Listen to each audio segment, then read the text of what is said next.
Nyo, ito na nga lang yung panahon, ito na nga lang yung pagkakataon mga bossing na mas makapangyarihan tayo sa lahat tapos gagaguhin pa yung boto natin. Huwag kayong papayag, huwag tayong papayag. Kaya nga, di ba, ang daming mga, ang dami nating mga agam-agam. Every time na ini-interview natin, itong mga tiga-Comelec na ito, mga bossing, every time na ini-interview natin sila, yun ang lagi natin sinasabi na, Mr. Comelec, ganito po kasi ang aming problema. Ang aming pong problema, Mr. Comelec, ay ito pong ito pong ating mga mga kandidato ay hindi lumalabas sa survey. Hindi, di ba? Yung mga may isang abogado na naglabas ng kanyang saloobin. Delikado kasi talaga. So kumbaga pinangungunahan, hindi naman niya pinangungunahan.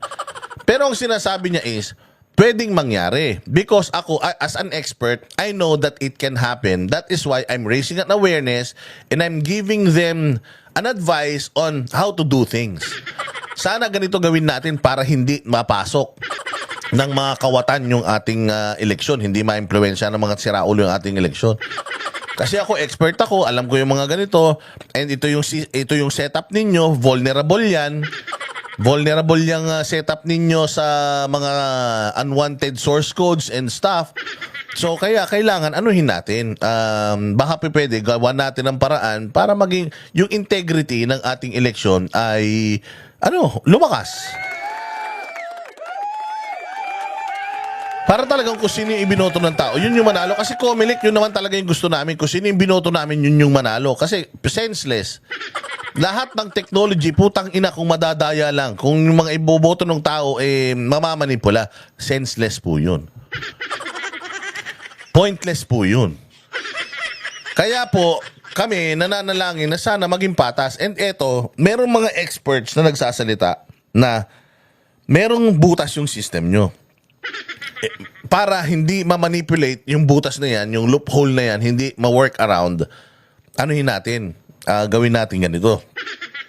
Kapag magta-transmit na tayo o mag-download tayo ng mga ng mga files or ng mga data, i-offline natin. Ibig sabihin, tanggalin natin sa internet para walang hacker na makahack ng system. Hindi ma-hack nung yung system. Di ba? Di ba? Ang gusto nga natin hybrid, manual counting at the same time yung yung automated na yan para talagang patas. O eto, gusto mangyari, patay, tanggalin lang natin, i-off natin i-disconnect natin sa internet para hindi tayo mapasukan ng mga source code na mali that can manipulate the numbers diyan sa election. It was actually a good advice. Ewan ko bakit galit na galit ang Comelec. Samantalang sino ba to? Si Attorney Glenn Chong. Ang dami ng mga pinagsasasabi sa Comelec. Ang dami ng mga pangalan na binanggit na mga taga Comelec, involved pa ang First Family sa pandadaya daw di umano ng ni Marcos sa eleksyon. Hindi naman nila dinidemanda si Glenn Chong. Hindi rin naman nila pinadidisbar. Hindi naman nila sinisira buhay ni Glenn Chong. Bakit? Magtataka ka kung bakit. Bakit kapag ka itong isang maliit na tao, tumatakbong vice mayor, bakit galit na galit kayo? Wala naman siyang sinabing masama. Mamaya pag-usapan natin. Pero tingnan muna natin itong balitang ito, mga bossing.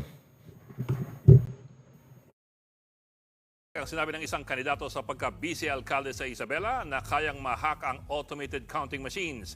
Nagsampan sila ng reklamo laban sa naturang kandidato. Nasa frontline na balitang yan si Dave. Ayan na, yun lang sinabi niya, kayang ma-hack. Everything is hackable. Utang ina nyo, kagaguhan nyo. Comelec, huwag kayong magagalit ha. Lahat hackable. Bakit? Utang ina niyan. PNP nga nahahack.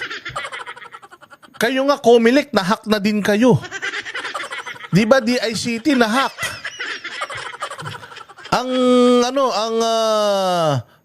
Yung DBM nahack. Ang House of Representatives nahack. So hackable lahat ng system sa buong mundo, hackable. There's no such thing as unhackable system. Lahat yan nahahack.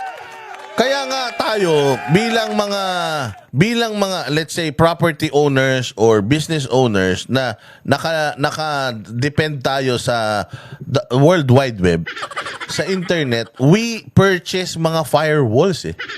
Kaya nga tayo bumibili ng mga sangkatutak na mga firewalls para hindi tayo madaling i-hack because lahat ng mga system na yan, ginawa yan at lahat ng yan merong mga vulnerabilities, kahinaan. At yung mga putang inang hacker na yan, naghahanap yan ng kahinaan. Kaya nga sa amin, kasi ako, nasa IT din po ako. Kaya nga sa kumpanya namin, yung aming system ay meron kaming buwan-buwan na vulnerability reports. Yung mga ginagawa namin na mga produkto namin na software na nagmamanage ng system ng mga kumpanya sa ibang bansa, sinisigurado namin na hindi siya vulnerable sa mga sa mga virus na to.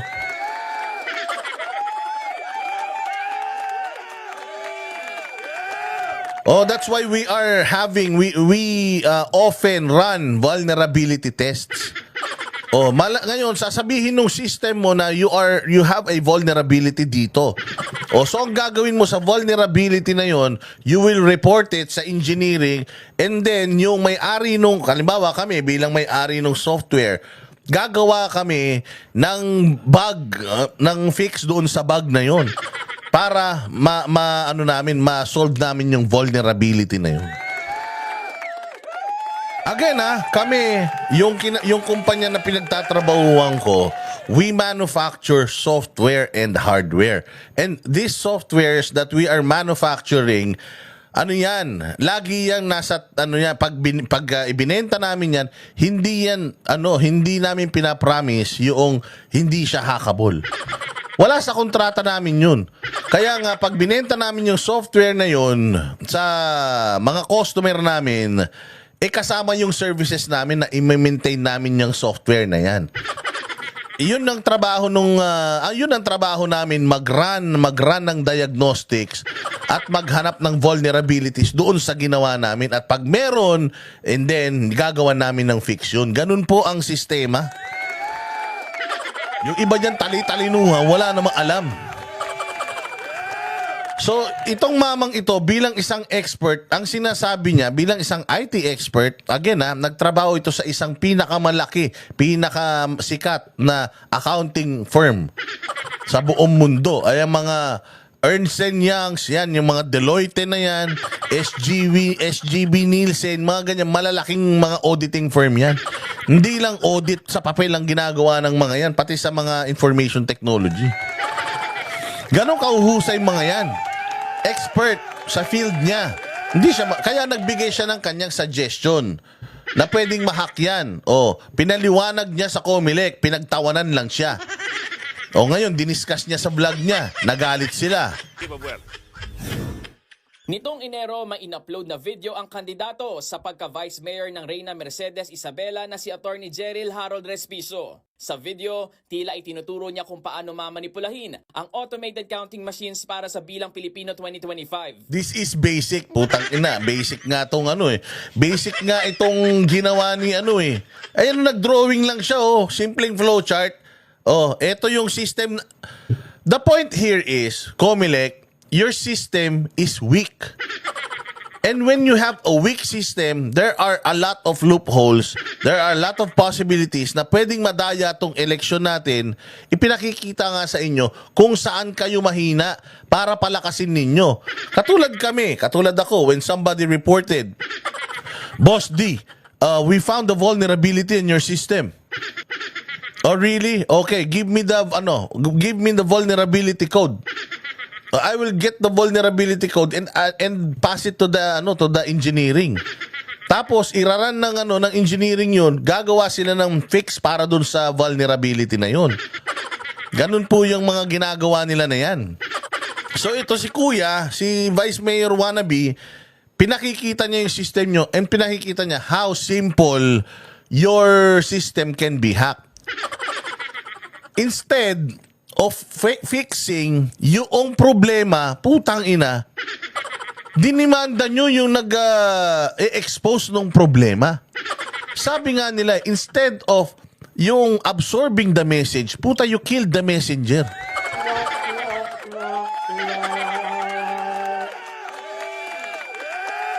Hindi ba? O tapos sasabihin nyo, bakit kasi hindi na lang to si Vice Mayor pumunta sa Comelec?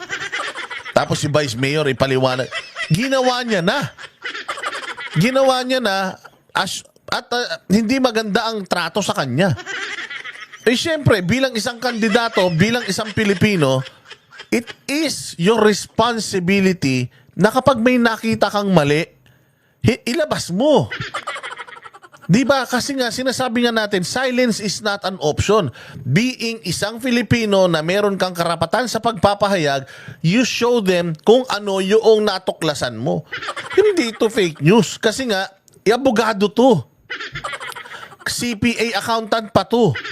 So, definitely, he knows what he's talking about. The best thing that the Comelec should have done here is, or could have done, kinausap sana nila to, make him a part of their team and prove that your theory is accurate and our system is hackable. Because if it is hackable, pucha yan, malaki problema natin, bayang Pilipinas yung apektado rito.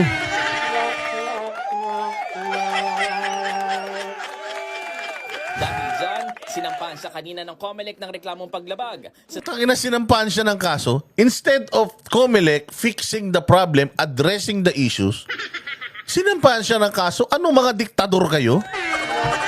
Ganyan na ba sa Pilipinas?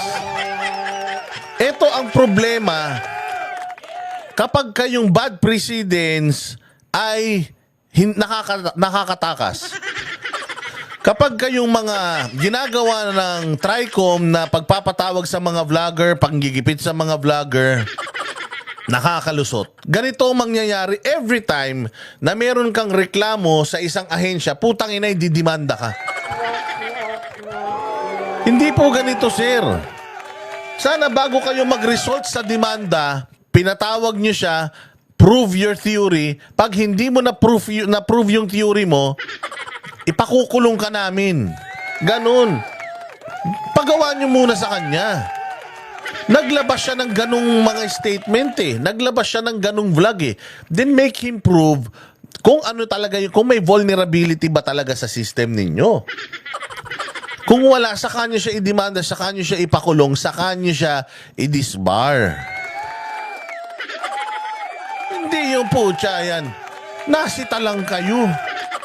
Napakita lang na pwedeng magkaroon ng problema. Magdidemanda na kayo kagad. Ano to, diktadorya?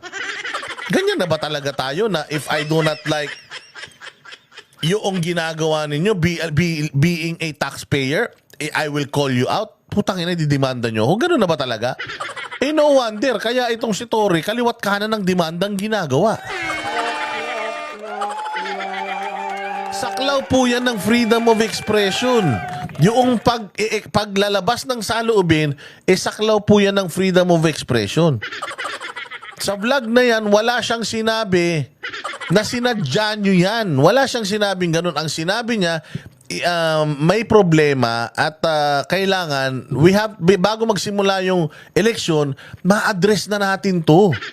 Kaya nga nagbibigay ako ng suggestion sa inyo para ma-address na natin itong mga problema natin. Hindi na tayo madaya sa eleksyon.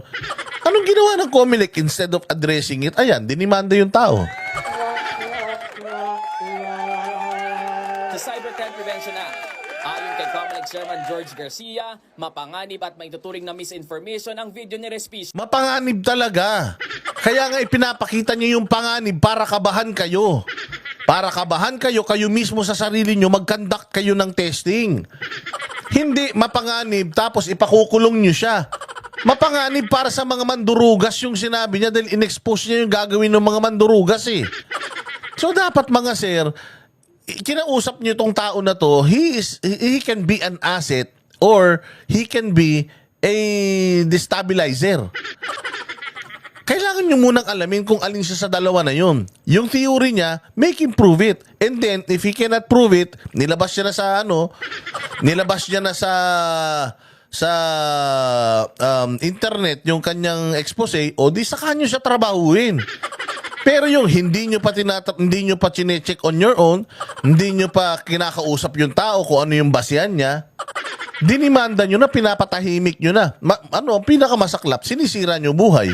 Na pinapadisbar nyo, pinapatanggal nyo sa CPA, sa PRC, yung kanyang pagiging certified public accountant.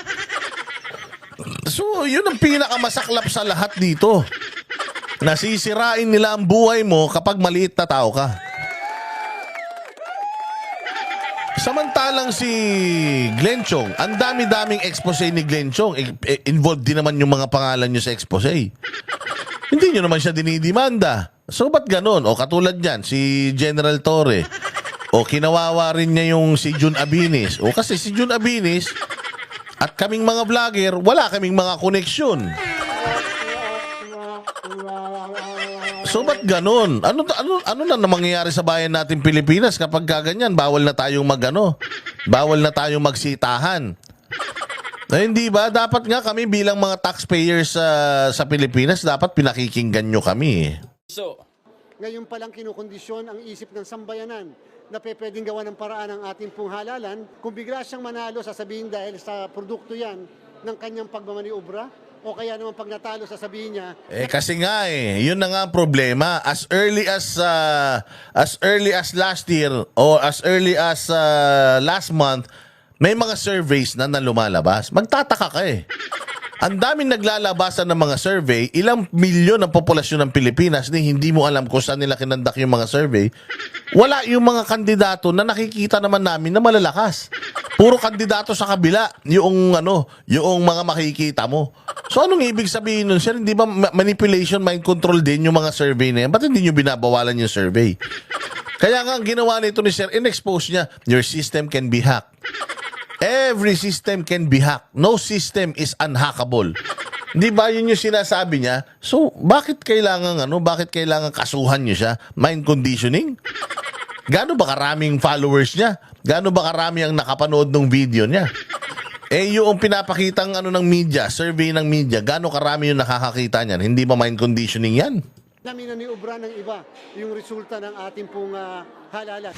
binura na ang nasabing video pero may kopya ang mga otoridad para magamit na ebidensya sa isinampang reklamo. Bukod sa disqualification case, balak din ng COMELEC na ipadisbar at tanggalan ng lisensya si Respiso sa pagiging accountant. Depensa naman ni Attorney Respiso, ginawa niyang video para ipakita sa publiko ang kahinaan ng ACMs bilang isa rin daw siyang IT expert. Pwede raw Hindi ba? Pwede kasing dayain talaga yan, mga bossing. Pwede talaga yung system.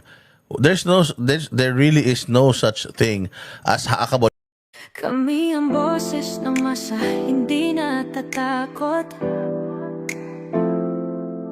Katotohanan lang, di kami nalulunod. Walang bahid ng sismis, lahat ay totoo. Kahit sino ka pa, pag mali ka, babanatan ka. Walang pinipiling kulay, wala kaming kinikilingan. Basta para sa bayan, kami lalaban. Pagdama palakpakan, pag mali banatan. Di matitinag, di matatakot, para sa bayan tuloy ang sigaw. Sa harap ng kamera, walang halong takot. Mga baluktot, lahat kayo'y tutumba. Ang hustisya at totoo, yun lang ang mahalaga. Kahit sinong harang, di kami matitinag. Walang pinipiling kulay, wala kaming kinikilingan. Basta para sa bayan, kami lalaban.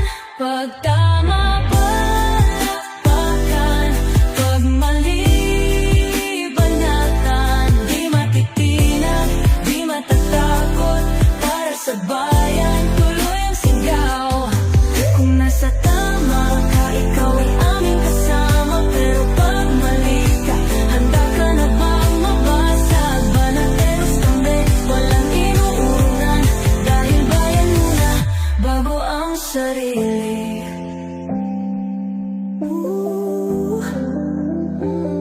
Bago ang sarili.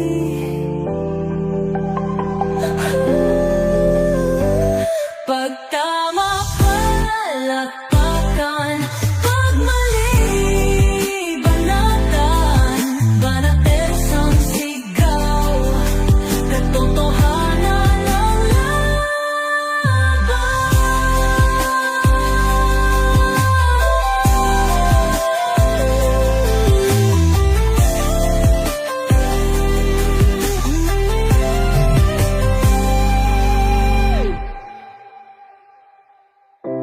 sa harap ng kamera, walang